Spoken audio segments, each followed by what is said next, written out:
preliminarmente, eu queria só mencionar que hoje é o dia seguinte, é o day after, senador Ciro Nogueira, de uma grande decisão que nós tomamos aqui ontem.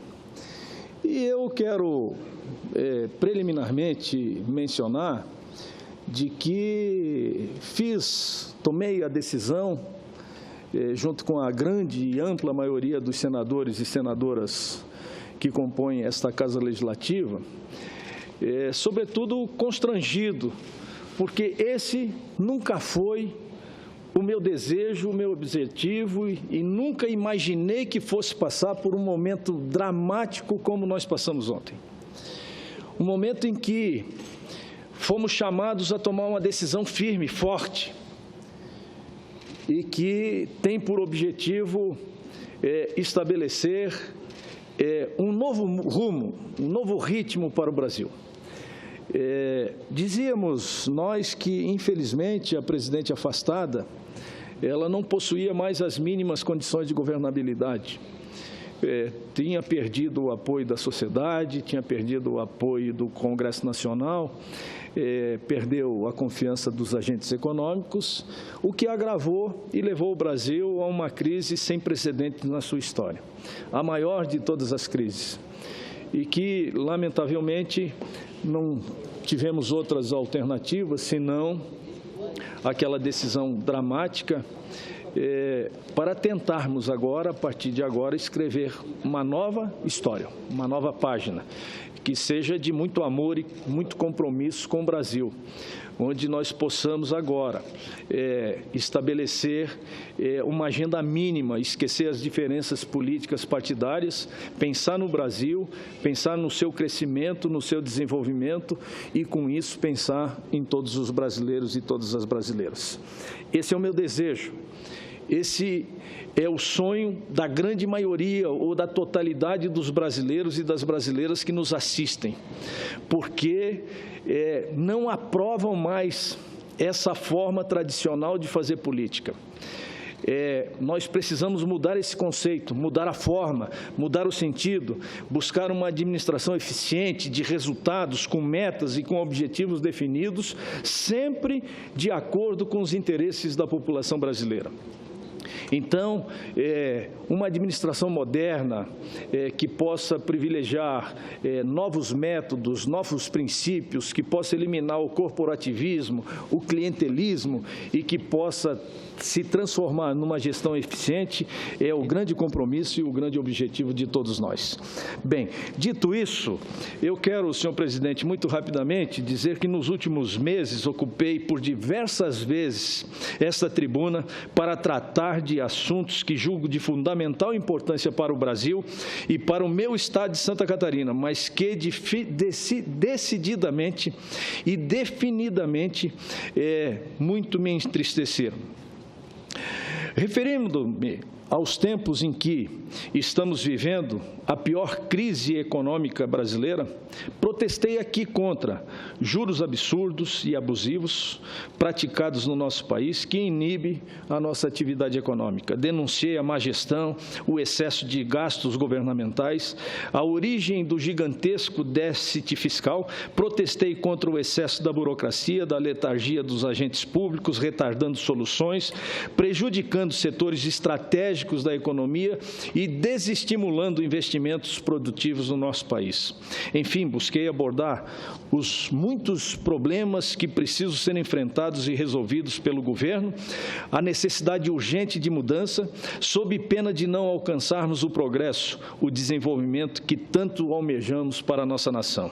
Senhor presidente, senhoras e senhores senadores, para minha alegria, hoje ocupo esta tribuna não mais para falar na crise agora, mas no cumprimento daquela que entendo ser a função primordial, fundamental do parlamentar, que é o de apresentar propostas e soluções na forma da legislação vigente que inove e que mude o que precisa ser mudado para o país. Sempre defendi que a nossa atuação no Parlamento, nas comissões, no plenário, deve ter como resultado ações e medidas práticas que deem consequência ao debate legislativo. melhorando a vida do cidadão, das empresas e, por consequência, de todo o país.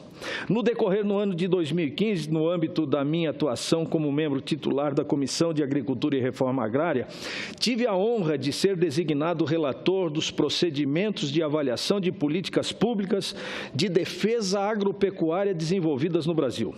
Foi um trabalho árduo, com diversas audiências públicas, nas quais podemos ouvir muita gente, podemos ouvir as partes envolvidas, os produtores rurais, os fiscais do Ministério da Agricultura, os representantes dos órgãos estaduais, que traçaram um diagnóstico importante e fundamental dos problemas existentes hoje. Aproveito esse momento para agradecer a todo o apoio que recebi dos membros da Comissão de Agricultura e Reforma Agrária, especialmente a senadora Ana Amélia, que preside a comissão. A defesa agropecuária, senhor presidente, tem função das mais relevantes para o país, preservando a produção agropecuária de ação das doenças, de pragas, garantindo a segurança alimentar da população, garantindo a nossa produção agrícola e a renda do nosso setor rural brasileiro, que é o agronegócio. E o agronegócio exerce um papel estratégico no desenvolvimento do Brasil. Essa é uma área que, enquanto o Brasil teve uma recessão de praticamente quase 4%, esse setor ainda cresceu mais de 2%. E se nós não estamos hoje amargando piores dias, nós temos que agradecer fundamentalmente ao agronegócio. Apenas para que se tenha uma ideia e uma noção da importância do agronegócio no Brasil, ressalto aqui alguns dados. O agronegócio exerce, como falei, papel estratégico no desenvolvimento econômico e social do Brasil, respondendo por quase 1/4 do produto interno bruto, ou seja, toda a riqueza produzida no Brasil, 1/4 deles, seja 25%, vem do agronegócio, que é responsável também por mais de 40% de nossas exportações. Repito, tudo isso é exportado no país. Mais de 40% das exportações vem do agronegócio. Cerca de 30% da nossa força de trabalho vem deste vetor econômico importantíssimo para o Brasil.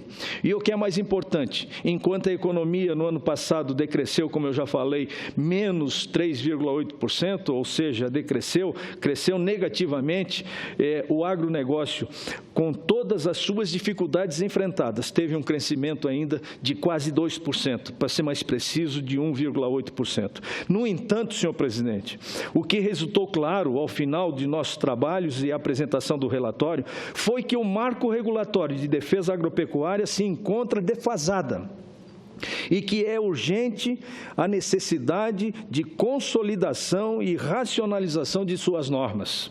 Neste sentido, é com satisfação que comunico que, na tarde de hoje, fruto do trabalho desenvolvido na Comissão de Agricultura e Reforma Agrária, dei entrada a um projeto de lei que visa atualizar, consolidar, aperfeiçoar, modernizar a legislação, estabelecendo um novo marco legal para a defesa agropecuária.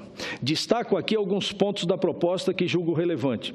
Instituímos a Política Nacional de Defesa Agropecuária, incorporando os conceitos de defesa agropecuária, proposto pela recém-criada Sociedade Brasileira de Defesa Agropecuária e definindo seus princípios.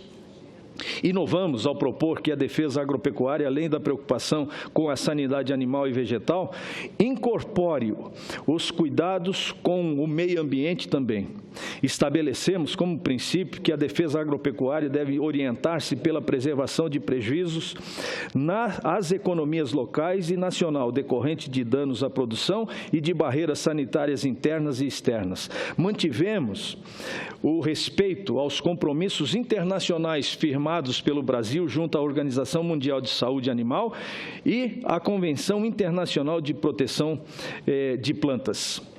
Inovamos fortemente também ao prever o credenciamento de entidades privadas para a prestação de serviço de inspeção sanitária. Esse ponto é muito importante. É bom que a gente atente para essa inovação, uma vez que, bem como podemos permitir que qualquer profissional legalmente habilitado, mesmo do setor privado, possa certificar que animal, vegetal, seus produtos e subprodutos, assim como insumos agropecuários, estão livres de contaminação, pragas ou doenças. Tais medidas ampliarão significativamente o contingente de profissionais que atuarão na área de defesa agropecuária, reduzindo os entraves burocráticos decorrentes da insuficiência de fiscais agropecuária dedicados à certificação oficial. Cabe ressaltar, no entanto, que as ações de auditoria sanitária continuarão exclusivamente com o poder público.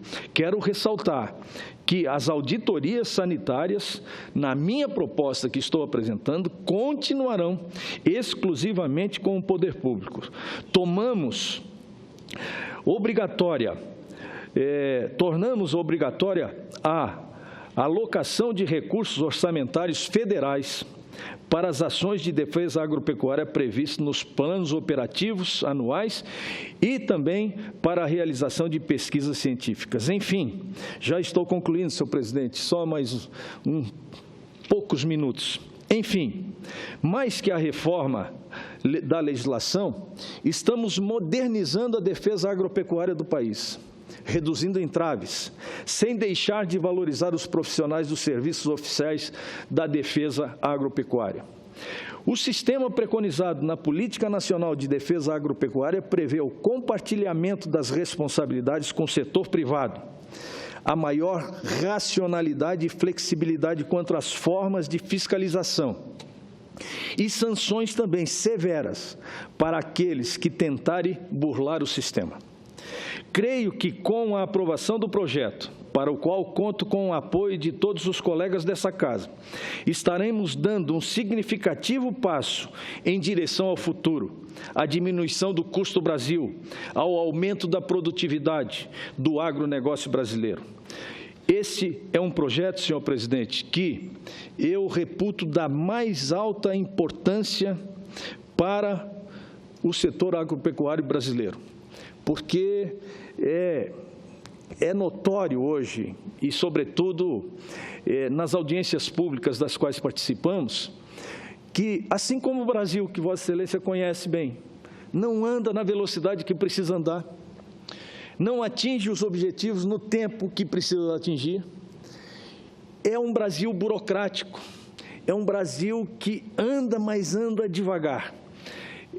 A legislação, ao invés de facilitar quem quer produzir e trabalhar, acaba dificultando. E eu tenho dito aqui que emprego não dá em árvore.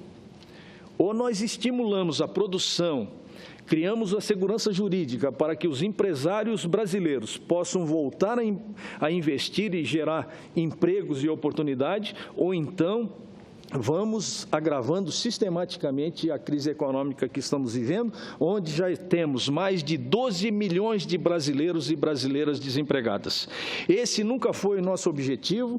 Tenho certeza que agora, diante dessa nova fase que o Brasil começa a viver, haveremos de construir um plano de união nacional capaz de reduzir, diminuir ou eliminar as nossas diferenças políticas partidárias, encontrar uma agenda mínima necessária para fazer as reformas emergenciais de base, de maneira a colocar o Brasil nos trilhos do crescimento e do desenvolvimento, para que nós possamos resgatar a autoestima do brasileiro e da brasileira, do catarinense e da catarinense, e, sobretudo, fazer com que o orgulho de ser brasileiro, senador Ciro Nogueira, possa voltar a bater cada vez mais forte nos nossos corações.